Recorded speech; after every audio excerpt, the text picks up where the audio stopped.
राधे राधे, जय Shri Krishna, good morning. तो कैसे हैं आप सभी? आई होप आप अच्छे होंगे, हम भी अच्छे हैं। तो फिर से एक नए ब्लॉग की शुरुआत हो चुकी है नई मॉर्निंग के साथ। तो आप सभी का वेलकम है हमारे नए ब्लॉग में।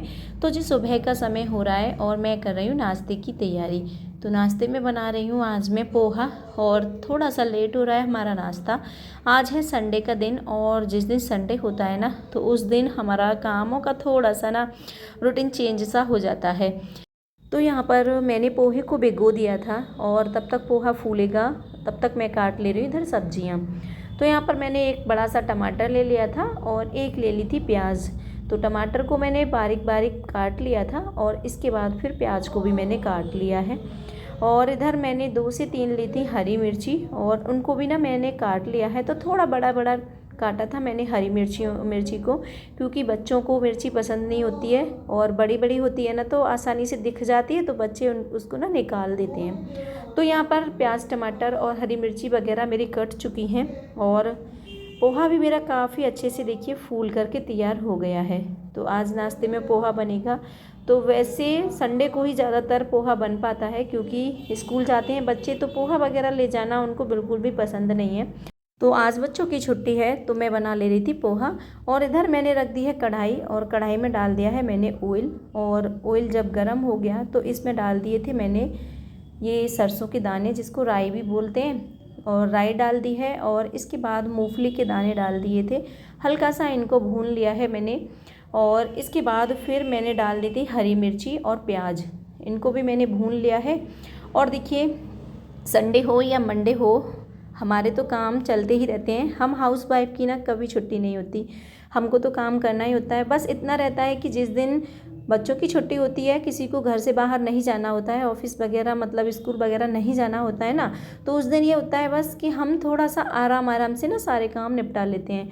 काम तो सारे ही करने होते हैं, लेकिन बस ये होता है कि बाकी दिनों की तरह ना भागम भाग नहीं रहती है, काम को हम आराम से कर लेते हैं। तो यहाँ पर देखिए सारी चीज़ों को मैंने इसमें डाल दिया था, और फिर इसमें डाल दिया था मैंने हल्दी पाउडर, जिसको थोड़ा सा मैंने भून लिया है, जिससे कि इसमें जो है कच्चेपन की स्मेल नहीं आएगी। तो मैंने यहाँ पर हल्दी डाल दी थी। फिर इसके बाद थोड़ा सा लाल मिर्ची पाउडर डाल दिया था, और इसके बाद डाल दिया था मैंने नमक। और जो पोहा मेरा भीग करके तैयार हो गया है ना, उसको भी इसमें डाल दिया है। तो सारी चीज़ों को अच्छे से मिक्स कर लिया है। तो बहुत ही आसान से बन जाता है हमारा ये नाश्ता, और बहुत ही जल्दी बन जाता है। तो देखिए जिस दिन जल्दी रहती है ना कामों की, तो उस दिन वही हल्का फुल्का हमारा जल्दी बनने वाला नाश्ता पोहा ही होता है। तो यहाँ पर पोहा बन चुका था, और इसके बाद ना मैंने ले लिया है नींबू, और एक नींबू ले लिया था जिससे ना मैंने रस निकाल लिया है, क्योंकि पोहा जब खट्टा होता है ना तभी अच्छा लगता है। और ख़ासकर नींबू का रस डाल करके अगर पोहा बनाया जाए तो इसका टेस्ट ना दोगुना हो जाता है। तो यहाँ पर पोहा मेरा बन चुका था। इसके बाद मैंने इसमें डाल दिया था काट करके हरा धनिया, जिससे ना ये बहुत अच्छा लगता है। तो देखिए कभी कभी अगर ऐसी चीज़ें बनाओ तो अच्छी भी लगती हैं। तो मेरे घर तो पोहा काफ़ी दिन बाद बन रहा था। और तो यहाँ पर हमारा नाश्ता बन के तैयार हो गया है, तो बस इसको कर देते हैं हम सर्व। और इधर हस्बैंड जी भी आ गए थे, और हस्बैंड जी खाते हैं पोहे में चीनी डाल करके, उनको ना थोड़ा सा मीठापन इसमें रहता है तो पसंद आता है पोहा। और बच्चों को मीठा बिल्कुल भी पसंद नहीं आता है। तो यहाँ पर हस्बैंड जी ने ना अपने वाले पोहे में ही चीनी मिलवा ली थी। और इसके बाद मैंने यहाँ पर इसमें डाल दी है ऊपर से प्याज, और एक में प्याज डाली थी, हस्बैंड जी को प्याज नहीं खानी थी तो उनके पोहे में मैंने प्याज नहीं डाली है। तो यहाँ पर बस हमारा नाश्ता हो रहा था, और साथ में ना चाय भी बना ली थी। तो आदर्श को पोहा पसंद नहीं है, आदर्श ने नहीं खाया था, और हम लोगों ने जो है अपना नाश्ता कर लिया है। फिर इसके बाद नाश्ता वगैरह हो गया। तो देखिए अभी काम बाकी थे, बहुत सारे काम अभी रह गए थे। तो यहाँ पर मैं आ गई हूँ फिर से किचन में, और जो बर्तन वगैरह ना उनको मैं साफ़ कर लूँगी। तो सारे बर्तन मैंने जो है सिंक में रख लिए थे, और फिर उसके बाद मैंने इनको ना धो लिया है। और धोने के बाद ना फिर मैं इनको साफ़ कर लूँगी। तो बर्तनों को ना पहले अगर धो लेते हैं तो ये रहता है कि जो भी इनमें मतलब खाना लगा हुआ होता है ना वो निकल जाता है, तो बर्तन आसानी से और अच्छे से ना साफ़ हो जाते हैं। और इससे ना हमारा जो साबुन है ना वो भी एकदम से साफ़ रहता है। कभी कभी क्या होता है, अगर हम बर्तनों को धोते नहीं हैं, ऐसे ही साफ़ कर लेते हैं ना, तो साबुन में ना ये जो खाने के थोड़े बहुत टुकड़े होते हैं ना वो पहुंच जाते हैं, तो फिर अच्छा सा नहीं लगता है। तो सारे बर्तनों को मैंने धो लिया था। धोने के बाद फिर मैंने इनको साफ़ कर लिया था। तो बर्तन वगैरह मेरे साफ़ हो चुके थे। और इधर आज मुझे कुछ सामान भी डब्बों में भरना था, जैसे कि चाय पत्ती थी, नमक था और चीनी वगैरह इधर। तो ऐसे छोटे मोटे सामान थे मुझे भरने थे, और तो बस मैंने वो सामान ले लिए हैं और इन डिब्बों को भी मैंने साफ़ कर दिया है। तो ये जो सामान होते हैं जैसे चाय पत्ती है, चीनी है, नमक के डब्बे, इनको क्या होता है, ये जल्दी जल्दी गंदे भी होते हैं क्योंकि इनमें ज़्यादा हाथ लगता है, क्योंकि इनकी ज़रूरत भी ज़्यादा रहती है। तो यहाँ पर ना मैंने इनको पोंछ दिया है, और ये डब्बे में जब भी मुझे लगता है कि थोड़े से गंदे हो गए हैं तो मैं इनको साफ़ कर देती हूँ। तो यहाँ पर सारे डब्बे मैंने पोंछ लिए थे।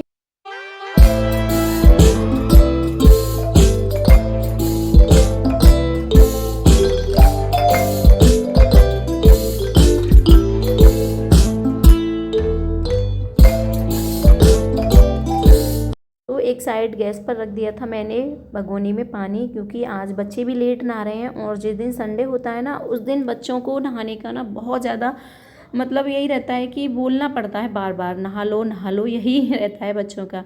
तो आज बच्चे भी लेट नहा रहे हैं, तो इधर मैंने गर्म पानी रख दिया था बच्चों के लिए, और जो भी सामान वगैरह था ना वो मैंने भर के रख दिया है। और अब मैं निकालूंगी आटा। तो यहाँ पर आटा भी डब्बे में मुझे निकालना था। तो ये पिछली बार मैंने आटा भरा था ना, उसी में से बच गया था, सारा आटा आया नहीं था इस डब्बे में, तो उस आटे को अब मैंने इस डब्बे में कर दिया है।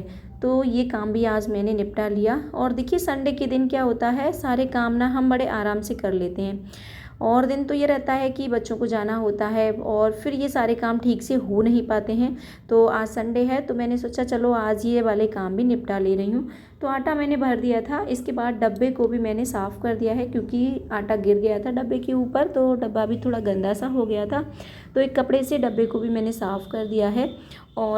और यहाँ पर जो आटा गिर चुका था ना नीचे, उसको भी मैंने झाड़ू से साफ़ कर लिया है। और जो आटा नीचे गिरा हुआ है उसको मैं उठा के रख दूँगी। गाय आती हैं, सुबह शाम आती रहती हैं गाय, तो गाय के लिए मैं डाल दूँगी। और इसके बाद फिर मैंने किचन की कर दी है साफ़ सफाई। तो यहाँ पर टाइल्स वगैरह को अच्छे से साफ़ कर दिया है, और जो स्लिप वगैरह है ना उसको भी मैंने साफ़ कर दिया है। तो इधर सभ्यता नहा ली थी, और आदर्श का हो रहा है अभी गर्म पानी, तो आदर्श को मैं नहलाऊँगी, और तब तक ना गर्म पानी होगा।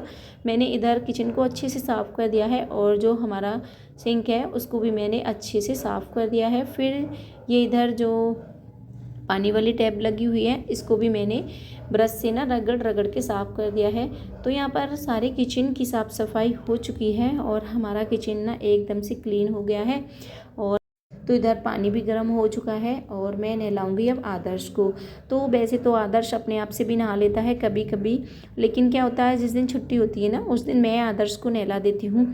तो यहाँ पर आदर्श नहा लिया था, इसके बाद मैंने उसके बाल वगैरह बना लिए थे। और आज था संडे, तो सभ्यता भी अपने हेयर वॉश करती है संडे के दिन।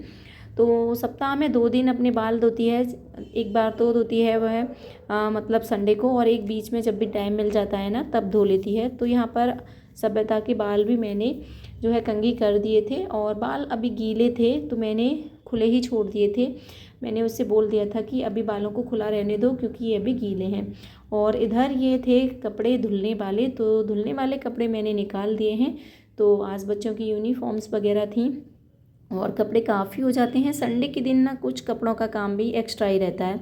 तो यहाँ पर मैं आ गई हूँ, और अब मैंने यहाँ पर ले लिया है कपड़े धोने वाला पाउडर, और सारे कपड़ों को मैंने भिगो दिया है। तो 10 से 15 मिनट के लिए मैं भिगो करके ऐसे ही छोड़ दूँगी, तब तक मैं अपने और काम है वो निपटा लूँगी। तो यहाँ कपड़ों को मैंने पाउडर डाल करके भिगो दिया है। और आज मैंने फ्रिज को भी साफ़ कर लिया था, और उसका जो कवर है ना वो भी मैंने ले लिया है धुलने के लिए। तो यहाँ पर फ्रिज ज़्यादा गंदा तो था नहीं, हल्का फुल्का ही मतलब गंदा हो रहा था, तो मैंने उसको साफ़ कर दिया है। और जो कवर था ना वो भी मैंने ले लिया है धुलने के लिए।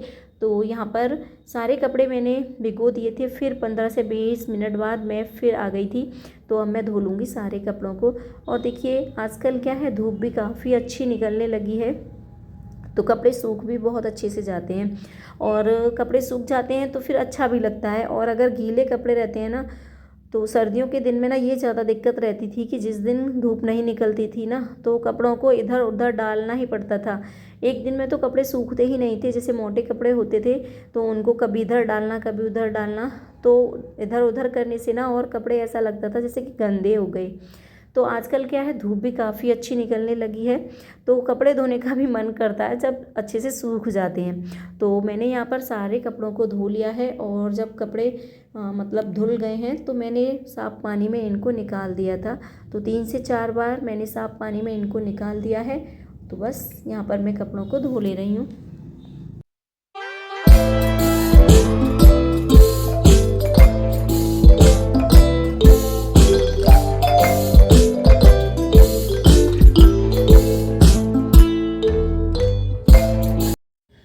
तो झाड़ू पोंछा वाला जो काम था वो तो मैंने आज सुबह में ही निपटा लिया था। वैसे तो हर दिन तो मैं ऐसे ही करती थी, जैसे बच्चे स्कूल चले जाते हैं उसके बाद ही झाड़ू पोंछे का काम करती थी, लेकिन आज बच्चों की छुट्टी थी तो सुबह में ही मैंने झाड़ू और पोंछे वाला काम निपटा लिया था।